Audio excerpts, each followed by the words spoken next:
यहाँ पर चाहेंगे। आइए तालियों के बीच में स्वागत करते हैं हमारे आज के इस कार्यक्रम के मुख्य अतिथि माननीय संसदीय कार्य एवं अल्पसंख्यक मामलों के राज्य मंत्री श्री मुख्तार अब्बास नकवी जी का।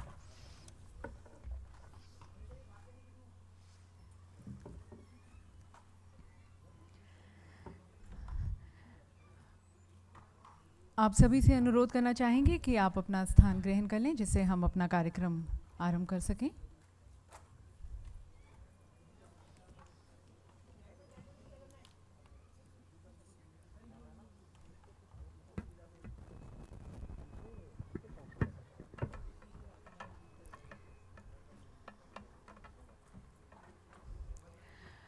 Honorable Minister, sir, our distinguished dignitaries, special invitees, all the honored guests, the managing directors and the bank officials present with us from various commercial banks, all our very valued representatives from the MSME sector, and all the distinguished participants as well as the delegates. Thank you to each one of you for joining us. On behalf of the Chamber of Indian Micro, Small and Medium Enterprises, we extend a very hearty welcome to all of you to this program which has been organized for all of you in the interest of all of you. Myself, Vimi Chaudhary, and I'm the facilitator. और इस कार्यक्रम की संचालिका होने के नाते थोड़ा सा आपका वक्त लेना चाहूँगी इस पूरे कार्यक्रम की भूमिका बांधने के लिए। देवी सज्जनों, जब ये कार्यक्रम पिछली बार आयोजित किया गया था तो काफ़ी चर्चा थी मेक इन इंडिया प्रोग्राम के बारे में, और आज जब ये कार्यक्रम यहाँ पर इसका उद्घाटन हो रहा है, काफ़ी चर्चा है startup India stand up India कार्यक्रम की, जिसका अभी माननीय प्रधानमंत्री जी ने विज्ञान भवन में जिसका उद्घाटन किया। And if make in India programme was more about fostering innovation, inviting the interest of the investors and making India a manufacturing hub. If you see the Startup India and Stand Up India, this is a program which is the soul of the Make in India program. For this program, it makes India rise, it awakens India, it makes India stand up on its potential, on its capability, on its talent, on its ideas. And it makes India move beyond any connections कि आप फलां को जानते हैं इसलिए आपको business आप बढ़ा पाएंगे या आपको लोन मिलेगा या आपके ये connections हैं. It makes you move beyond any red tapeism, any bureaucracy, and it makes India start thinking, innovating, creating, disrupting in a very free environment with a free hand in a free space. And सबसे जो सराहनीय बात है और महत्वपूर्ण बात है इस कार्यक्रम की कि this programme is about real India, going beyond the metros, India of the Tier 1, Tier 2, Tier 3 cities of rural India, because this is actually valuing your idea, your talent. और ये जो टैलेंट है एक कैम्ब्रिज या एक Harvard university से graduate का भी हो सकता है, एक रिक्शा वाला का भी हो सकता है, और जैसे कि माननीय प्रधानमंत्री जी ने कहा एक चाय वाले का भी हो सकता है. And as it values your ideas and talent, it moves beyond any dynasties, it moves beyond any capital also, how much capital you have.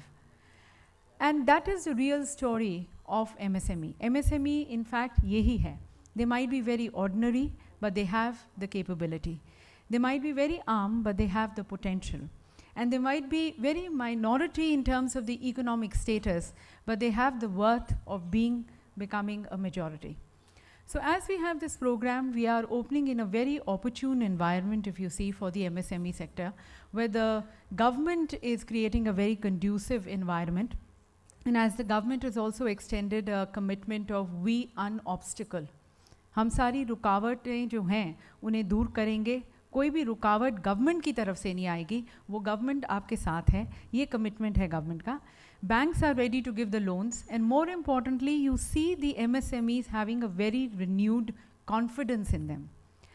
तो हम सबसे पहले हम अपने माननीय मंत्री जी का धन्यवाद करना चाहेंगे. He is a representative of the government, very senior leader of the government, a highly impactful, highly influential person. And as we have this program where we are going to be discussing a lot of challenges also which need to be removed towards creating a more conducive environment for the MSME, we thank him for joining us. And then, as we mentioned, we are also going to be recognizing the banks which are creating this very conducive, salubrious business environment for our MSMEs. तो माननीय मंत्री जी का स्वागत करते हुए उन्हें शुभकामनाएं देना चाहेंगे और मैं अनुरोध करना चाहूँगी मिस्टर मुकेश मोहन जी से, प्रेसिडेंट CI MSME, कि वे मंत्री जी का स्वागत करें। एक हेल्दी प्लांट के माध्यम से हम उनका स्वागत करना चाहेंगे, उन्हें शुभकामनाएं देना चाहेंगे।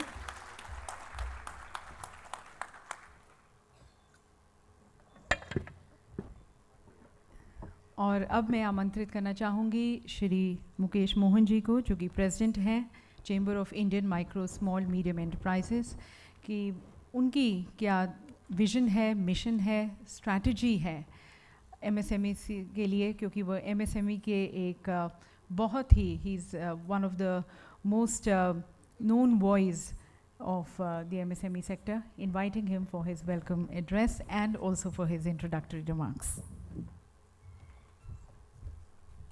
Thank you, Vimi.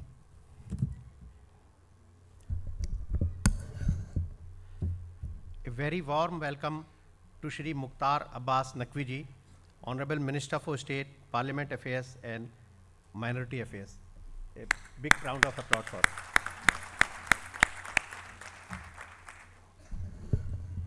सर, ये chamber of Indian micro small and medium enterprises जो हमारी एसोसिएशन है, ये है micro small and medium enterprises की। और जब मैं आपकी सरकार की तरफ देखता हूँ तो मुझे लगता है कि जो हमारा मिशन है, जो हमारा विज़न है, वो सेम मिशन और विज़न मोदी जी का भी है। क्योंकि आपकी सरकार की जितनी भी स्कीम्स हैं, अगर हम देखें कि मोदी जी ने जितनी स्कीम्स लॉन्च की हैं आज तक, चाहे वो जनधन योजना हो, इंश्योरेंस स्कीम हो, अभी आपने स्टार्टअप स्टैंड अप योजना डिक्लेयर की है, वो सभी योजना को अगर मैं देखता हूं तो वो सारी योजनाएं किसी ना किसी रूप में MSME को लाभान्वित कर रही हैं। और जहां तक अगर आपका रोल सर देखा जाए तो आपका रोल इतना इम्पॉर्टेंट है कि आपको कोऑर्डिनेशन करना है अपनी सरकार में, अपोजिशन पार्टी में, कि जिससे जो लंबित बिल हैं वो पास हो सकें। और आपकी तरफ से मुझे ऐसा लगता है कि मैं हमेशा सोचता हूं कि अगर अभी नहीं तो कभी नहीं, क्योंकि जो मेजॉरिटी आपको मिली है सर इस बार, वो मेजॉरिटी बहुत साल के बाद सरकार में आई है। और ये एक ऐसी गोल्डन अपॉर्चुनिटी है कि शायद इसके बाद दोबारा आप ही की सरकार को मिले तो बहुत अच्छा है, नहीं तो अदरवाइज तो ये लगता है कि ये अपॉर्चुनिटी मिलनी बहुत मुश्किल लग रही थी। बट कभी कभी मुझे ऐसा लगता है कि पार्लियामेंट का रोल और इंडिया की इकोनॉमी और इंडिया की ग्रोथ की अगर हम कोई कोरिलेशन देखें तो मुझे कोई बहुत ज़्यादा उसमें कोरिलेशन लगता नहीं है सर। उसका रीज़न ये है सर कि अगर मैं एक्ट की बात करूं तो मुझे खुद नहीं पता कि हिंदुस्तान में कितने एक्ट हैं, और मैंने सोचा कि ये गूगल भैया से पता करूं कि भाई तुम बताओ कितने एक्ट हैं। तो आश्चर्य की बात है सर कि गूगल को भी नहीं पता था कि हिंदुस्तान में कुल कितने एक्ट हैं। कुछ आइडिया लगा कि सेंटर के करीब 1500 एक्ट हैं और स्टेट के करीब 3000 एक्ट के करीब हैं। तो हम उन एक्ट्स के द्वारा अगर उनको हम सही तरह से इम्प्लीमेंट कर लें उन एक्ट्स को, तो मुझे लगता है कि हमारी जो ग्रोथ स्टोरी है, जो हम बात करते हैं 8% की या 10% की, उसको हम जरूर अचीव करेंगे। मैं आपसे निवेदन करूंगा कि सर, मैं ज़्यादा समय ना लेते हुए मैं आपसे निवेदन करूंगा कि आप अपने कुछ शब्द रखें, उसके बाद हम कुछ क्वेश्चन आंसर का सेशन शुरू करेंगे। लेकिन सर, यहाँ जो medium micro small and medium enterprises की बात है, तो जैसे अधिकतर बात होती है कि जहाँ भी ऐसी कोई सभा होती है MSME की और बैंकर्स की, तो MSME का एक ही शिकायत होती है कि बैंकर्स उनको लोन नहीं देते हैं। मेरा पर्सनल अनुभव ये है कि हमारे देश का जो रेगुलेटर्स हैं, RBI है, गवर्नमेंट है या बैंकर्स हैं, वो सब कमिटेड हैं, डेडिकेटेड है MSME को फाइनेंस करने के लिए। कुछ ऑब्स्टेकल्स जरूर हैं, लेकिन जैसे मोदी जी ने कहा भी है कि India as a country which has millions problems but it has billions minds to solve them. तो मुझे लगा कि हम खाली शिकायत करने से बात नहीं बनेगी, लड़ाई झगड़ा करने से बात नहीं बनेगी, हमें उनको रिकॉग्नाइज करना है। जिन बैंक्स ने अच्छा काम किया, टारगेट्स अचीव किए, इसी के मद्देनजर आज ये कार्यक्रम रखा गया कि उन बैंकों को हम रिकॉग्नाइज करें, उनको अवार्ड्स दें। सर, स्वागत है।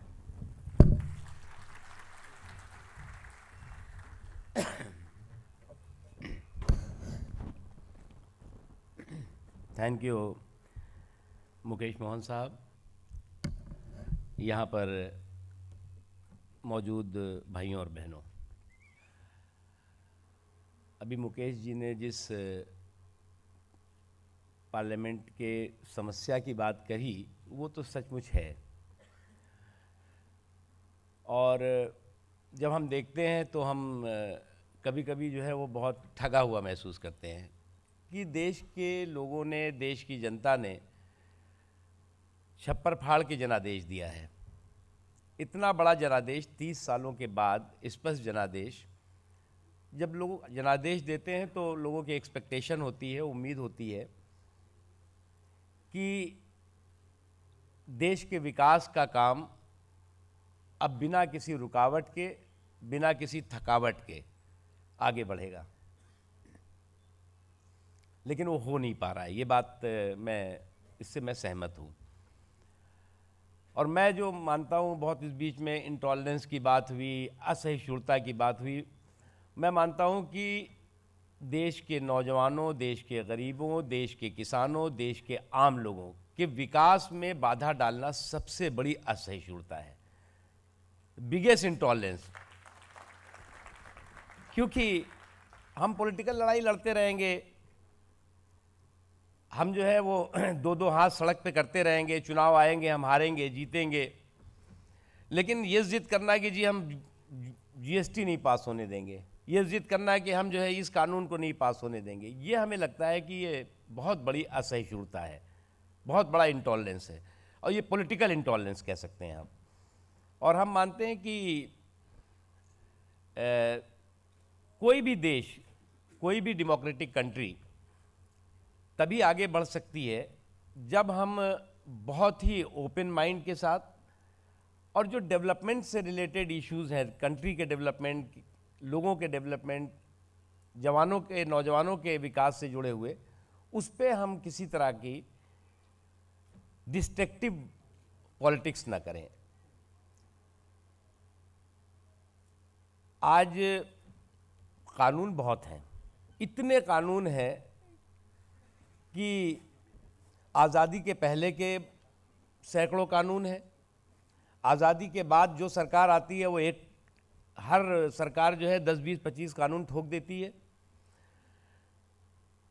इतने कानूनों का मकड़ जाल है कि जो छोटा काम करने का नौजवान सब सोचता है, तो वो सोचता है कि हम सन 1920 वाले कानून में जाएं, कि 1850 के कानून में जाएं, कि हम सन 1940 के कानून में जाएं, कि हम 1900 जो है वो 90 के कानून में जाएं, या 2004 और 2005 के जाएं, या 2015 में जाएं। इतना कन्फ्यूज़न, कंट्रडिक्शंस हैं। इसलिए जब प्रधानमंत्री श्री नरेंद्र मोदी जी ने सत्ता संभाली तो उन्होंने कहा, भाई देखो, जो सरकारें आती हैं वो कहती हैं जी हम कानून बनाएंगे, एक कानून बनाया, दूसरा बनाया, तीसरा बनाया, हम उल्टा करेंगे, हम कानून जो ज़बरदस्ती बने हुए हैं, जिनका कोई उपयोग नहीं है, उन कानूनों को ख़त्म करेंगे। और अब तक हमने 100 से ज़्यादा ऐसे कानून हैं। आप लोगों को जानकारी के लिए हम बता दें कि जब संसद थोड़ा सुचारू रूप से चल रही थी 3-4 महीने पहले, 5 महीने पहले, तो 100 से ज़्यादा ऐसे कानून हैं जिनको हमने ख़त्म किया है, कानून की किताबों से उनको हटाया है, क्योंकि बहुत कन्फ्यूज़न था, बहुत इसको लेकर के काम में रुकावटें थीं। इसलिए कानून जो है वो हमें मदद करने वाला होना चाहिए, ना कि हमारे काम में अड़ंगा डालने वाला होना चाहिए। और आज जो इस तरह के कानून बने हुए थे वो निश्चित तौर से वो प्रॉब्लम बने हुए थे, सॉल्यूशन नहीं थे। इसके अलावा स्टार्टअप इंडिया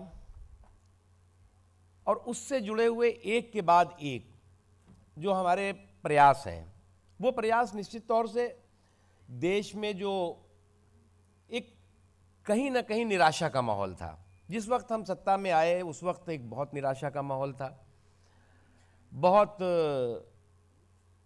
देश और दुनिया में भारत के प्रति बहुत अच्छी पॉजिटिव सोच नहीं थी। लोग जो है वो भारत की तरफ देखना पसंद नहीं कर रहे थे। इस दौरान प्रधानमंत्री श्री नरेंद्र मोदी जी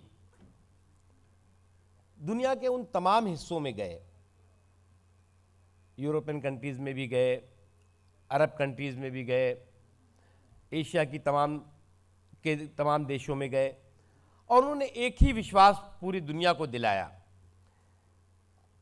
कि भारत के अंदर सामर्थ्य भी है, भारत के अंदर जो है वो पूरी शक्ति भी है, और भारत के लोग जो है उस शक्ति के साथ बिना रुके बिना थके पूरे जुनून और जज्बे के साथ देश की तरक्की में हिस्सेदार और भागीदार बनने की क्षमता भी रखते हैं। और इस बात का एहसास पूरी दुनिया को हुआ। और आज अगर आप देखें, जो लोग विदेश जाते रहते हैं, जिन लोगों का विदेश से व्यापारिक संबंध वगैरह होता है, मैं बहुत गर्व के साथ कह सकता हूं कि आज उनको खुद इस बात का एहसास हो रहा होगा कि आज जो है वो दुनिया में भारत को लेकर के, भारत की व्यवस्था को लेकर के बहुत बड़ा बदलाव, बहुत बड़ा परिवर्तन आया है। और ये परिवर्तन पॉजिटिव परिवर्तन है, सकारात्मक परिवर्तन है। हम मानते हैं कि हम विरासत पर कोई सियासत नहीं करते, लेकिन ये बात सही है कि जो विरासत मिलती है उससे उसका असर ज़रूर दिखाई पड़ता है, प्रभाव ज़रूर दिखाई पड़ता है। और इसलिए जब वो प्रभाव दिखाई पड़ता है तो उस प्रभाव को हम कैसे ठीक करें, बहुत मुश्किल काम होता है। एक बहुत कठिन हालात होते हैं कि एकदम से कैसे ठीक होगा, क्योंकि बहुत प्रेशर होता है, बहुत चुनौतियां होती हैं। उन चुनौतियों में जो है वो कई तरह के राजनीतिक अड़चनें होती हैं। तो उन अड़चनों के बीच में भी हम उन चुनौतियों पर विजय हासिल करें और देश के माहौल को और देश के प्रति दुनिया के माहौल को हम पॉजिटिव कर सकें, सकारात्मक कर सकें, जिसको हम करने में सफल हुए हैं। इस बात का हमें गर्व है और इस बात का हर देशवासी को भी गर्व होना चाहिए। मित्रों,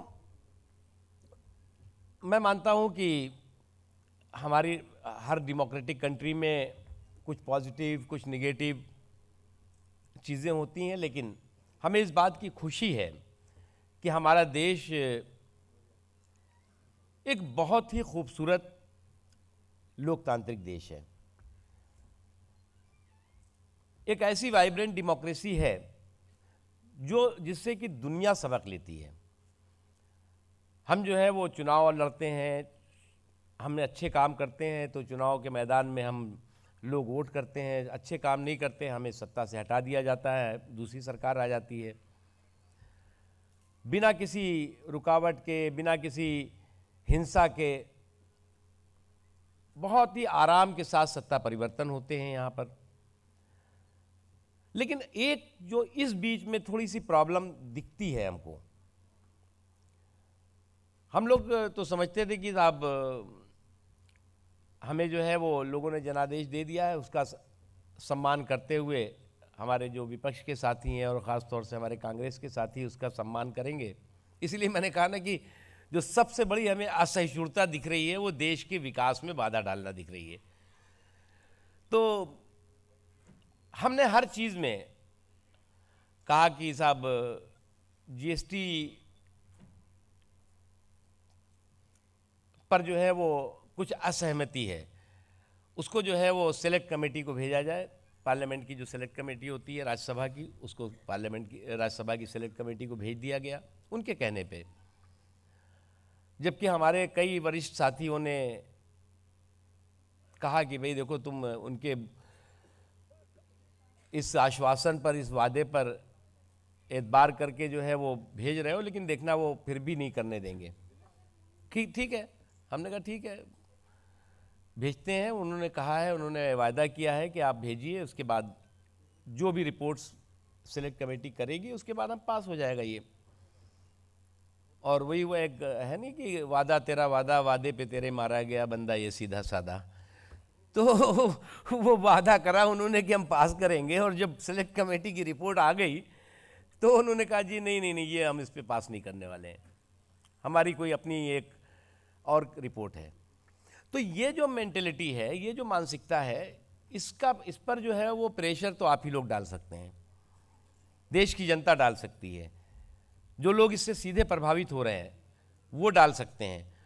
क्योंकि जैसा कि अभी मोहन साहब ने कहा कि इतने कानून हैं, इतने एक्ट्स हैं, सेंटर का एक्ट अलग है, स्टेट का अलग है, उसमें जो है वो फिर लोकल बॉडीज़ के अलग होंगे, पंचायतों के अलग होंगे, इतने हैं, पूरा हजारों हजार वो है। जब एक्ट होगा तो उसके जो है वो कानूनी उसका रूप भी होगा, उसकी कानूनी मान्यता भी होगी। इसलिए जो है वो जब हम ये सोचते हैं कि जीएसटी आना चाहिए, सिंगल विंडोज टैक्स सिस्टम हो जाए, समस्याओं जो दुनिया भर की प्रॉब्लम्स हैं, दुनिया भर की समस्याएं हैं, उसका समाधान हो, तो हम इसी को सोच के करते हैं कि जिस तरह के हमने कई कानून ख़त्म कर दिए हैं, बहुत से कानून ख़त्म किए, और ख़त्म करने में हमने सफलता इसलिए हासिल की कि लोगों को लगा नहीं शुरू में कि ये बड़ा काम मोदी जी कर रहे हैं। अगर ये लगता है कि कोई बड़ा काम हो रहा है तो वो भी रुक गया होता, इसलिए जो है वो हो गया। और अभी भी हम करेंगे। हम इस तरह की जो रुकावटी मानसिकता है, सामंती मानसिकता है, असहिष्णुता की सोच है देश के विकास के प्रति, हम उसे सफल नहीं होने देंगे, इतना हम यकीन दिलाते हैं। और हम कोई ना कोई रास्ता निकालेंगे ताकि जो है वो देश के विकास में किसी तरह की रुकावट ना आए। मित्रों,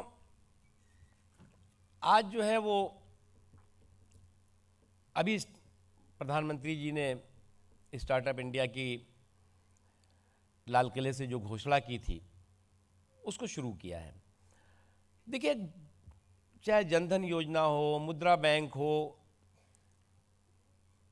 या और भी जो है वो देश के विकास के से जुड़े हुए सवाल हों, उनमें जो सबसे बड़ी रुकावट आती थी वो आती थी इंस्पेक्टर राज की।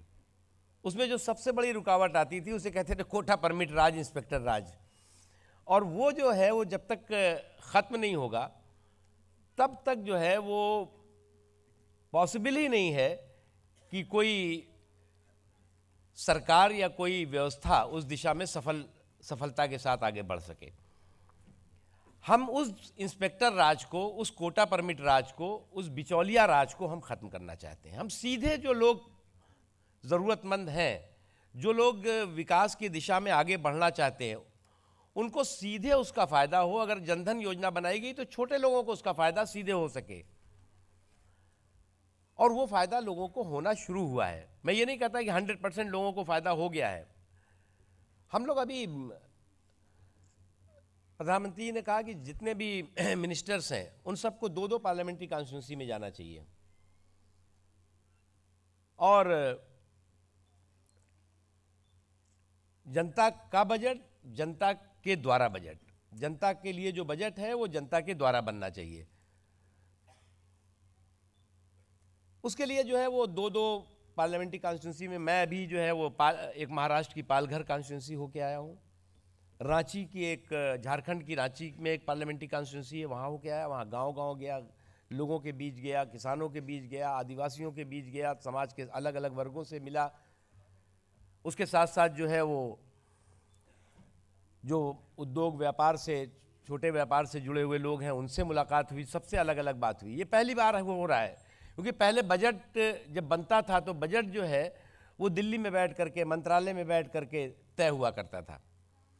लेकिन ये पहली बार है कि इस बार हम बजट के लिए फीडबैक जमीन से ले रहे हैं, गांव से ले रहे हैं, आम लोगों से ले रहे हैं। और बहुत सी जगह शिकायतें हैं कि साहब मुद्रा बैंक का जो है उसमें सफलता नहीं मिल रही है कई जगहों पे, हम जानते हैं इस बात को। कई लोगों का है कि साहब जनधन योजना में कई जो है वो दिक्कतें आ रही हैं। ये जो फीडबैक है, ये फीडबैक हमें दिल्ली में नहीं मिल सकता। हम दिल्ली में तो हमें पेपर पे मिलेगा।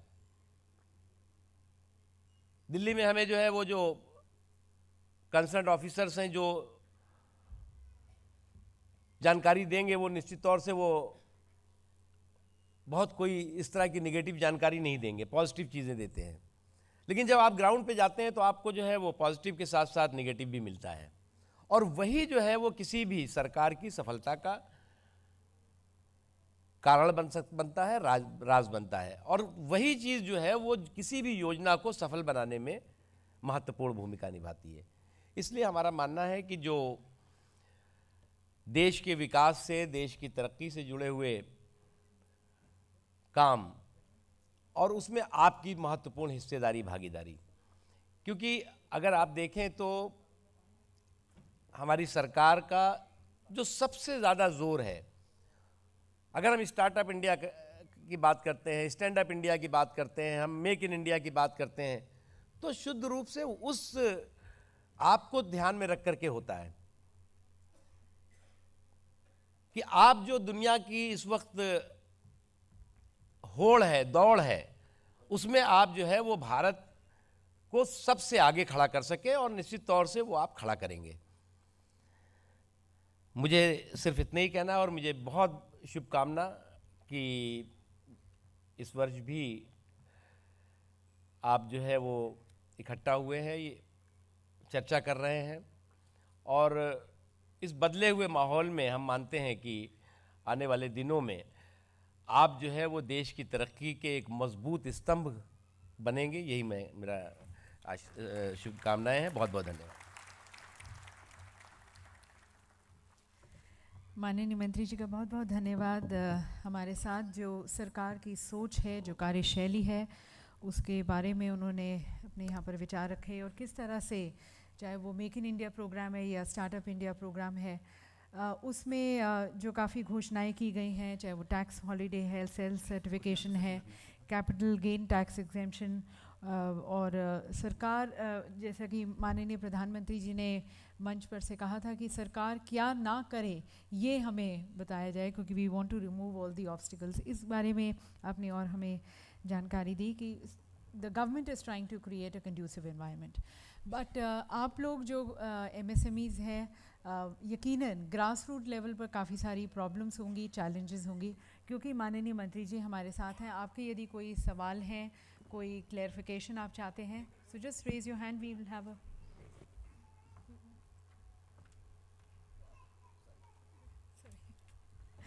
so any questions you have? Yes sir.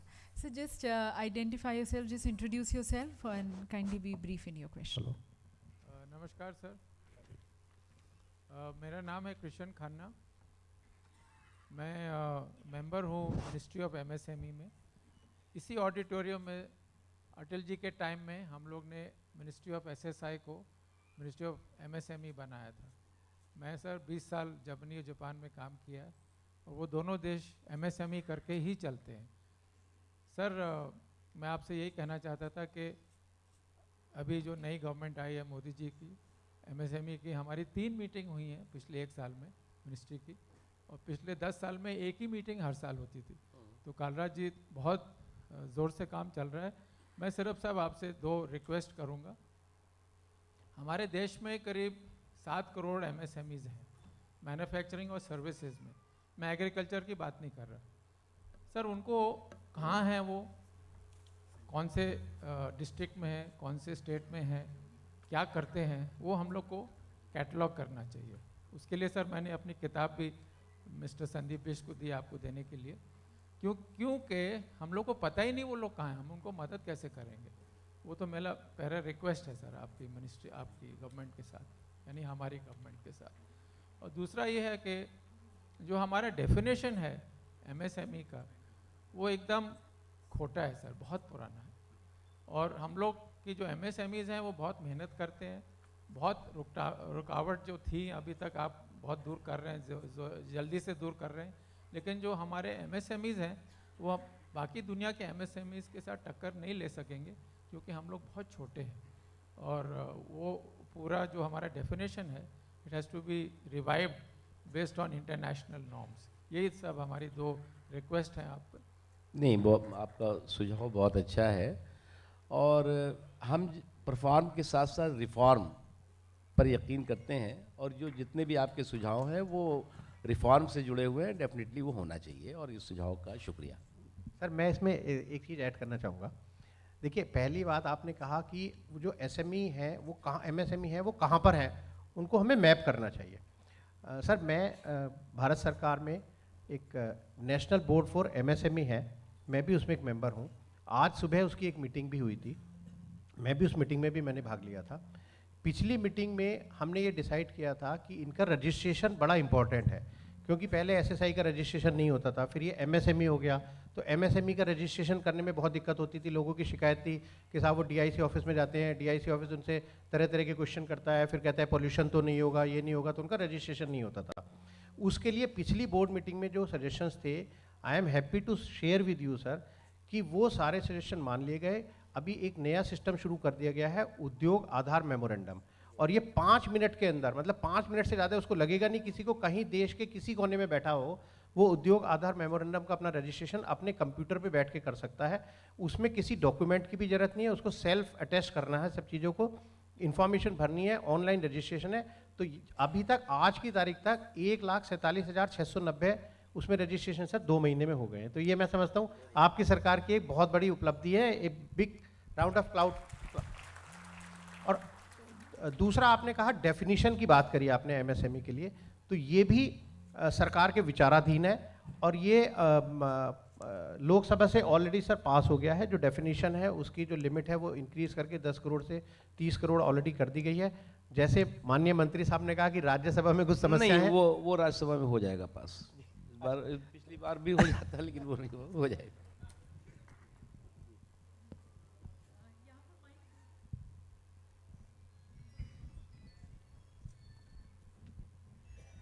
आपसे अनुरोध है कि अपने मोबाइल फ़ोन्स को साइलेंट मोड पर रखें प्लीज़।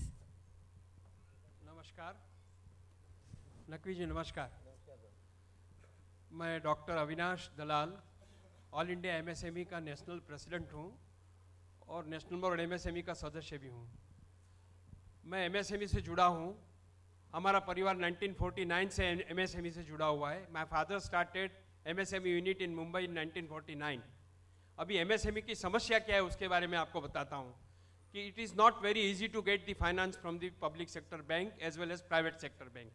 तो एक सुझाव ऐसा है, और एमएसएमई जो एमएसएमईज है उसका मानना ये है कि banks, public sector, private sector, they are giving the red carpet treatment to corporate sector, whereas they are giving a state mother's treatment to the small scale unit. तो एक 70 रिजर्व बैंक का norms है to finance 70% of total lending to priority sector. तो बैंकों में लई बहुत सी कमिटियां हैं। जब मैं देना बैंक के बोर्ड पे था तो प्रायोरिटी सेक्टर कमिटी थी इन 2000, वो भी बाद में 2003 से वो एबॉलिश की गई। कोई भी पब्लिक सेक्टर बैंक में प्रायोरिटी सेक्टर कमिटी नहीं है। तो मैं आपसे एक सुझाव देता हूं कि हर बैंक में प्रायोरिटी सेक्टर के लिए बोर्ड ऑफ डायरेक्टर्स की कमिटी होनी चाहिए। दूसरा सुझाव है कि एमएसएमई का representation on board of directors होना आवश्यक है, so they can monitor the finance to MSME sector. Thank you sir. Thank you Dalal साहब। जो आपने बात कही वो ग्राउंड रियलिटी है कि जो बड़े औद्योगिक घराने हैं उनको आसानी से बैंक के साथ बिजनेस करने में या लोन लेने में आसानी होती है। जो छोटे उद्योग हैं उनको मुश्किल है। लेकिन उसी के दृष्टि से, उसी के को ध्यान में रख करके जो हमने सहूलियतें शुरू की हैं, और सहूलियतों के साथ साथ बैंकों की या जो फाइनेंशियल इंस्टीट्यूशंस हैं उनकी अकाउंटेबिलिटी भी तय की है। तो हमें लगता है कि जो माहौल आप 1949 से देख रहे हैं उसमें कुछ बदलाव देखेंगे आप।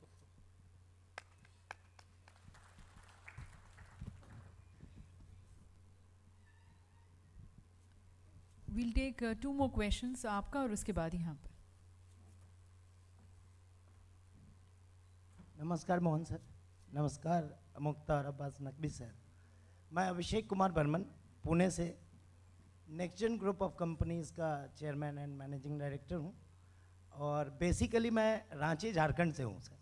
आपकी रांची की विज़िट काफ़ी अच्छी लगी, जो आप विज़िट किए गांव में सभी जगह। ये देख के बहुत अच्छा लगा कि मिनिस्ट्री लेवल के होके जो नीचे ग्राउंड पे जा रहे हैं आज हमारे नेता, ये सच में देश के लिए बहुत गर्व की बात है।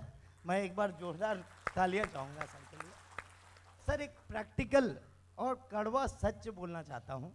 मैं काफ़ी स्ट्रगल करके रांची से पुणे में बिजनेस किया, एमएसएमई का मेंबर हूँ, और स्टार्टअप इंडिया में अभी मैं प्रोग्राम में था, पीएमजी के प्रोग्राम में।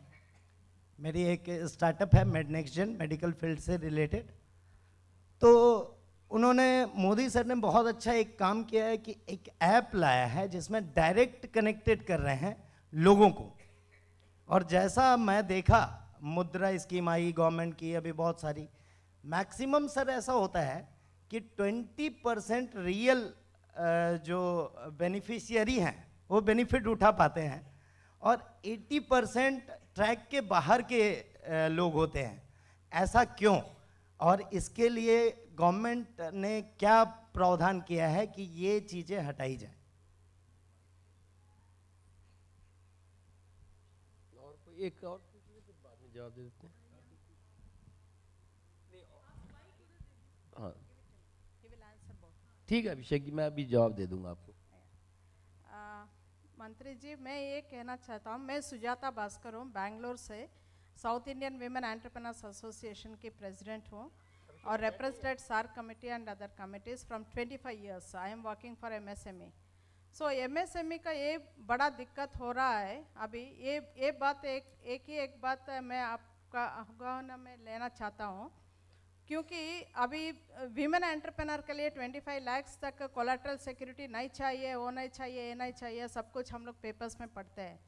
लेकिन अभी बैंक में गया तो 25 लाख नहीं, 2 लाख के लिए भी उसका हस्बैंड का सिग्नेचर भी मांगता है और कोलैटरल भी मांग रहा है। अगर मेन एंटरप्रेन्योर को दूसरा का सिग्नेचर नहीं जरूरत है, तो वीमेन एंटरप्रेन्योर के लिए हस्बैंड का सिग्नेचर कंपलसरी क्यों होना है? So we are also entrepreneurs, they are also entrepreneurs. We are competing with them. Then why they insist husband signatures there, guarantee signatures? So anybody can be given in that guarantee. And one more thing, अभी MSME के लिए time limit होना चाहिए। कौन सा भी loan के लिए हम लोग अप्लाई किया तो 6 महीना 8 महीना एक बार 1 बरस तक खींचते जाता है, ये एक फॉर्मेलिटी वो फॉर्मेलिटी।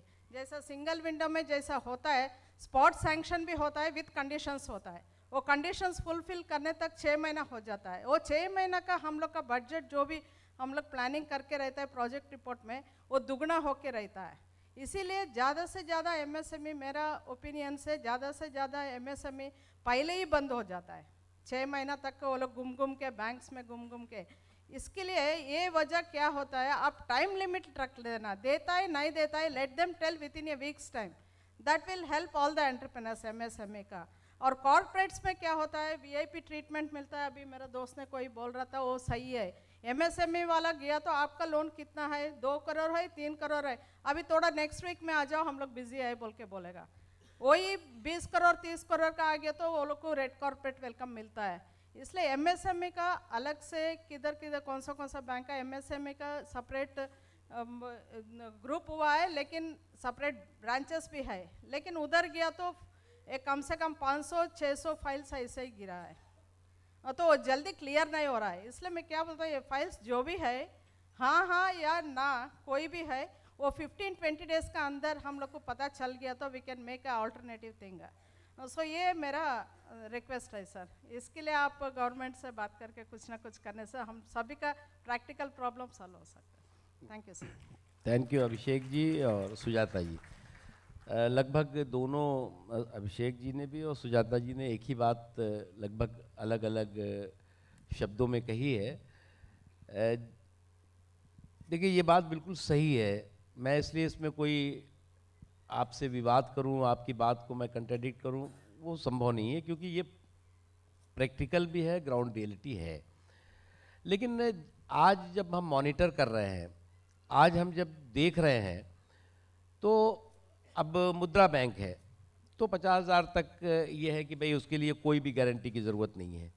उसके बाद 6 लाख तक भी कोई बहुत गारंटी ऐसी नहीं, जो गारंटी पहले हुआ करती थी उस तरह का कोई वो नहीं, और एक समय सीमा फिक्स हुई है। लेकिन जो बात आप कह रही हैं वो भी जो है वो सच है कि बहुत से ऐसे फाइनेंशियल इंस्टीट्यूशंस हैं जो कि अभी भी डरते हैं कि छोटे उद्योग वालों को, छोटे काम काज करने वालों को दे के भैया फंस ना जाए।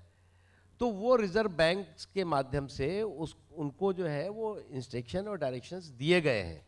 और हमें लगता है कि जो आपकी शिकायत है, अगर इन शिकायतों को आप समय समय पे करेंगे,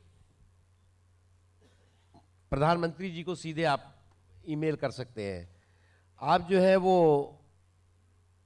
जो फाइनेंस डिपार्टमेंट है उसको आप करिए, जानकारी दें अगर आप, तो हमें लगता है कि ये जो है वो जो आपने बात अभी बताई वो तो मैंने नोट करा, मैं भी बताऊंगा। लेकिन जो आप अगर समय समय पे ये जो आपकी कमियां हैं, जो कहीं ना कहीं जो है वो हम स्कीम बनाते हैं लेकिन वो स्कीम जो है वो सफल नहीं हो पाती, तो उसकी जानकारी भी बहुत ज़रूरी है। और इसके लिए हम लोग बजट के बाद जो है वो एक प्लान हो रहा है जिसमें कि सभी मिनिस्टर्स और भी कुछ जो ऑफिसर्स हैं वो जितनी भी हमारी योजनाएं बनी हैं उन योजनाओं का ग्राउंड असेसमेंट करेंगे और उनका जो है वो क्या क्या उसमें कमियां आई, क्या क्या उसमें लोगों को उसका उसमें अब हमने कह दिया कि स्टैंड अप इंडिया, लेकिन जो है वो उसमें क्या कमियां आ रही हैं, उसमें क्या सुझाव और आ रहे हैं, उसको भी हम लेंगे। Thank you.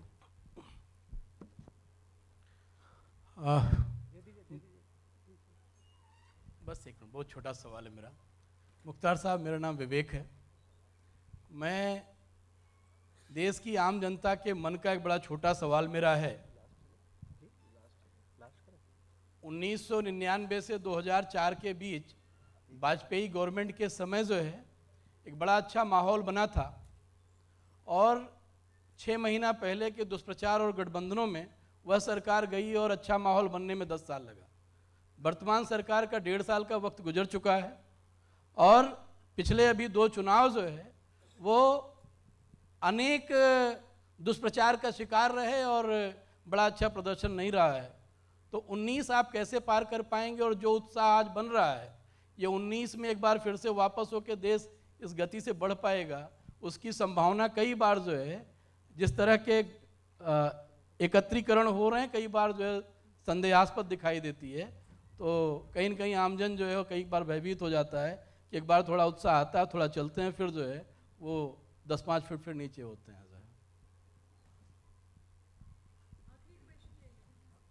हाँ, माननीय मंत्री जी, मेरा नाम युधिष्ठिर शर्मा है, मैं एडवोकेट हूँ।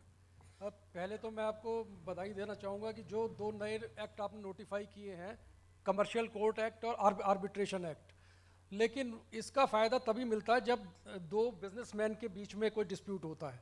लेकिन जब फाइनेंशियल इंस्टीट्यूशन और बिजनेसमैन के बीच में डिस्प्यूट होता है तो वो उनको इसका बेनिफिट नहीं मिलता। हालांकि इसका बेनिफिट आप सिर्फ एक नोटिफिकेशन से करवा सकते हैं। तो मैं आशा करता हूं एक नोटिफिकेशन जारी करके इन दोनों एक्ट का फ़ायदा उन लोगों को भी दिलवाएं। धन्यवाद। थैंक यू शर्मा जी, जो आपने सुझाव दिया है कमर्शियल कोर्ट्स के बारे में, और हम बात करेंगे उसमें। मुझे लगता है नोटिफिकेशन से नहीं होगा, इसको अमेंडमेंट करना पड़ेगा शायद, क्योंकि ये पार्लियामेंट से एक्ट बना है। या आपका ये कहना है जो रूल बने उसमें ये इंक्लूड किया जाए, ठीक है। दूसरी चीज़ जो विवेक जी ने और शर्मा जी ने अभी कही है, मैं समझता हूँ कि देखिए, एक अटल जी की जो आपने बात कही कि उनके समय में बहुत जो देश है उसके देश में जो है वो बदलाव हुआ था। एक जो 2 बहुत इम्पॉर्टेंट थी, सड़क और संचार क्रांति। हम लोग उस वक्त जब बैठते थे बात करते थे तो उस वक्त 1998 में, 1999 में, 2000 में, 2001 तक में, 2002 तक हम लोग गांव में जब सभा करते थे, पब्लिक मीटिंग करते थे या लोगों के बीच आते थे तो कहते थे वो दिन दूर नहीं जब गांव में किसान जो है वो अपने मोबाइल पर बात करता हुआ खेत जोत रहा होगा। वो दिन दूर नहीं है जब जो है वो हम दुनिया के किसी कोने में हर समय लोगों से कनेक्टेड रहेंगे। वो संचार क्रांति थी और उस संचार क्रांति में हमने सफलता हासिल की। उसके कई बाद में जो है वो करेक्शन की ज़रूरत है। कोई कहेगा साहब कि कॉल ड्रॉप हो रहा है, ये हो रहा है, ठीक है, लेकिन ओवरऑल आज संचार क्रांति जो है वो पूरी मजबूती के साथ देश में सफल हुई है। दूसरी सड़क क्रांति, उस वक्त जो है वो सड़क की एक क्रांति श्री अटल बिहारी वाजपेयी जी ने शुरू की थी। मतलब जब उस वक्त होती थी तो लोग सोच नहीं सकते थे कि साहब क्या सड़कों का जाल कैसे बिछ जाएगा, सड़कें कैसे जो है वो नेशनल हाईवेज बन जाएंगे। बिहार जैसी जगहों पे जहाँ गड्ढे हैं या गड्ढे ही हैं वहाँ पे कहाँ पे नेशनल हाईवे दिखेगा। आज जो है वो पूरा देश सड़कों के जाल के साथ पूरी तरह से बंधा हुआ है। ये अपने आप में बहुत बड़ा अचीवमेंट है, बड़ी उपलब्धि है। उसके अलावा और तमाम चीज़ें होंगी। इसी तरह से आज अगर मोदी जी जो है वो 3R, रोजी रोटी रेजिडेंस, हर व्यक्ति को रोजी मिले, और रोजी मिले ही नहीं बल्कि वो रोजी देने वाला बने, हर व्यक्ति कोई भूखा ना रहे, और हर इंसान के सर पे छत हो, तो रोजी रोटी और रेजिडेंस, ये 3R जो है वो आज मजबूती के साथ सफलता के सीढ़ियों पे आगे बढ़ रहा है। हमें लगता है कि पॉलिटिकल दिक्कतें, हम डेमोक्रेटिक कंट्री हैं, डेमोक्रेटिक कंट्री में रह रहे हैं, तो इस तरह की पॉलिटिकल दिक्कतें आएंगी, लेकिन उन पॉलिटिकल दिक्कतों पे भी हम काबू पाएंगे। और हम मानते हैं कि डेवलपमेंट के एजेंडे पर कोई भी डिस्ट्रक्टिव एजेंडा डोमिनेट नहीं करने पाएगा, ये हम आपको यकीन दिलाते हैं। नकवी जी का बहुत बहुत धन्यवाद ये सभी सवाल लेने का। और भी कोई प्रश्न आपके हों तो बाद में जब हमारा पैनल डिस्कशन होगा तो उसमें आप ले लेंगे। और लोन के बारे में बात की गई थी कि एमएसएमईज़ को लोन मिलने में थोड़ी सी प्रॉब्लम होती है, पर यहाँ पर हमारे साथ हमारे बैंक रिप्रेजेंटेटिव्स हैं, चेयरमैन एंड मैनेजिंग डायरेक्टर्स हैं। काफ़ी सारे बैंक्स ने मुद्रा लोन स्कीम के तहत हमारे एमएसएमईज़ को लोन एक्सटेंड कर रहे हैं। तो मैं माननीय मंत्री जी से अनुरोध करना चाहूँगी to please do the honours of presenting the sanction letters.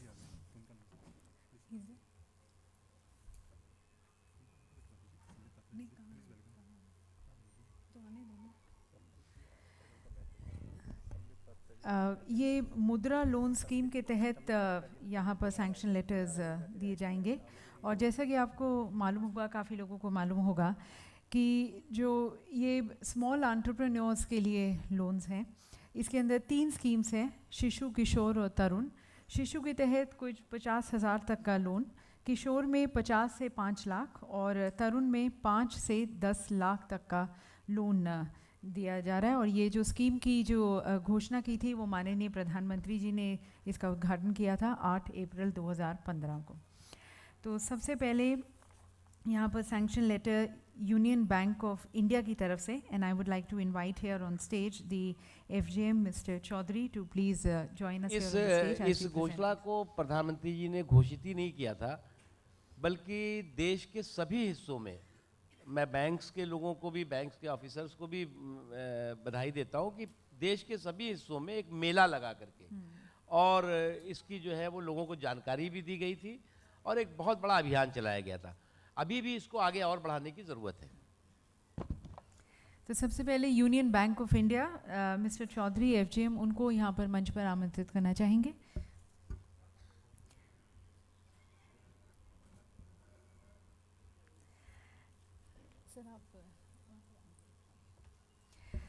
और जो एमएसएमई जिनको यहाँ पर सैंक्शन लोन दिया जा रहा है, sanction letter, mister Prabhat Kumar जिनका एक ऑटोमोबाइल गैराज है, 1.5 लाख का लोन उन्हें सैंक्शन किया जा रहा है।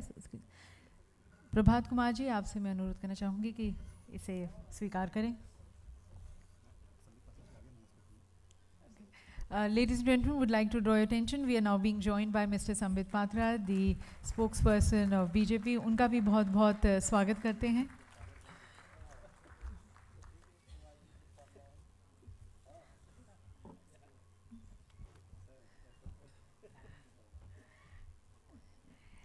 मेसर्स आकाश एंटरप्राइजेस, इनकी कार एक्सेसरीज का व्यवसाय है, 10 लाख का लोन इन्हें दिया जा रहा है। मेसर्स आकाश एंटरप्राइजेस, आकाश एंटरप्राइजेस के, हाँ जी सर। आपसे जो लोग मंच पर आ रहे हैं उनसे अनुरोध करना चाहेंगे कि आप अपने राइट साइड से मंच पर आकर लेफ्ट की तरफ से।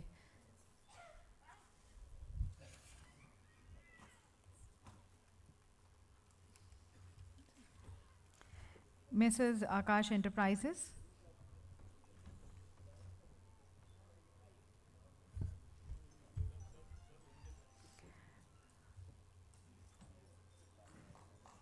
10 लाख का लोन, कार एक्सेसरीज का इनका व्यवसाय है।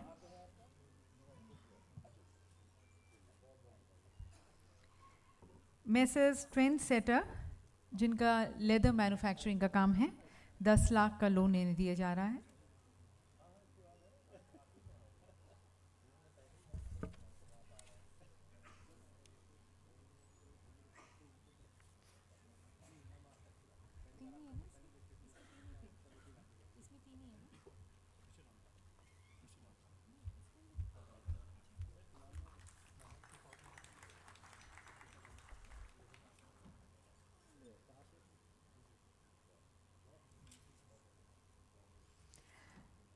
मिस्टर रामपाल, इनका लॉन्ड्री सर्विसेज का व्यवसाय है। Mister Rampal.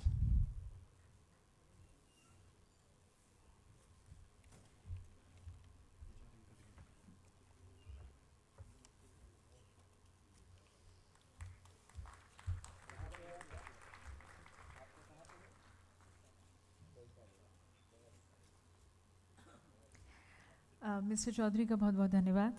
Thank you sir.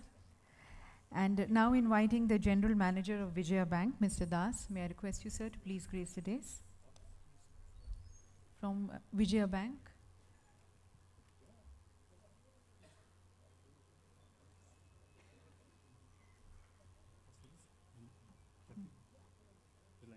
Mrs. Brown Bean Baker, sir. Brown Bean, हाँ, Vijaya Bank का. Mrs. Brown Bean Baker. ये तो है। बात मुझे कौन सी लिस्ट दी है तुमने मुझे?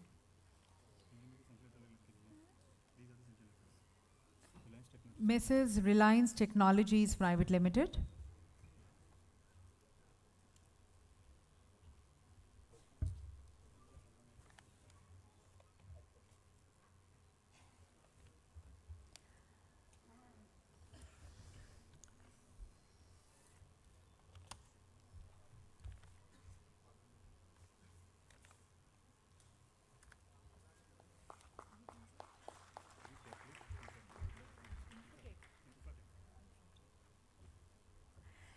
Messrs. Gaplig Infratech Limited और Messrs. Amit Brothers Private Limited.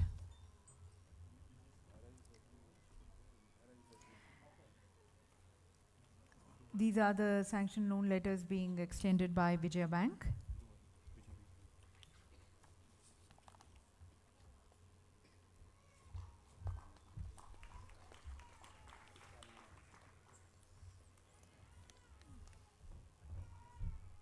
Messrs. Amit Brothers Private Limited.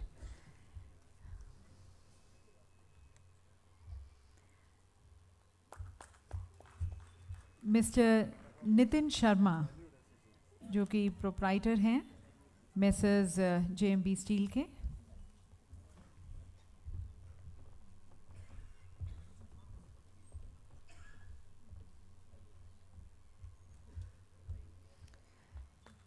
इन्हें 1 लाख का लोन का सैंक्शन लेटर दिया जा रहा है। और Messrs. Brown Bean Bakers private limited, जिन्हें 4 लाख का लोन, मिस्टर निखिल सचदेवा को बुलाना चाहेंगे यहाँ पर। Messrs. Brown Bean Bakers Private Limited. I believe he is not there, so we'll show it later. And now, thank you.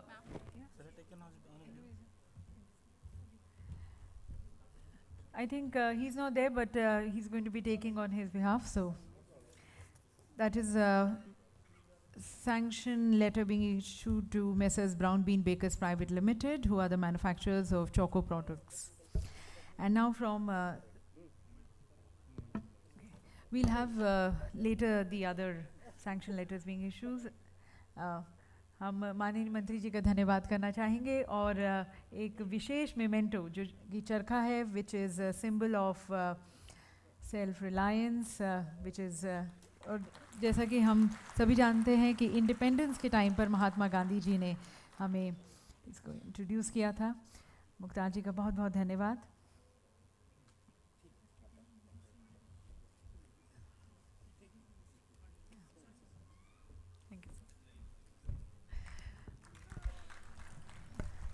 And now, ladies and gentlemen, we'll just take a couple of minutes to just set the stage for the panel discussion. उसके बाद मैं यहाँ पर मंच पर अपने panelist को आमंत्रित करना चाहूँगी। थोड़ी देर के लिए बस थोड़ा 2 मिनट का समय हमें दीजिए।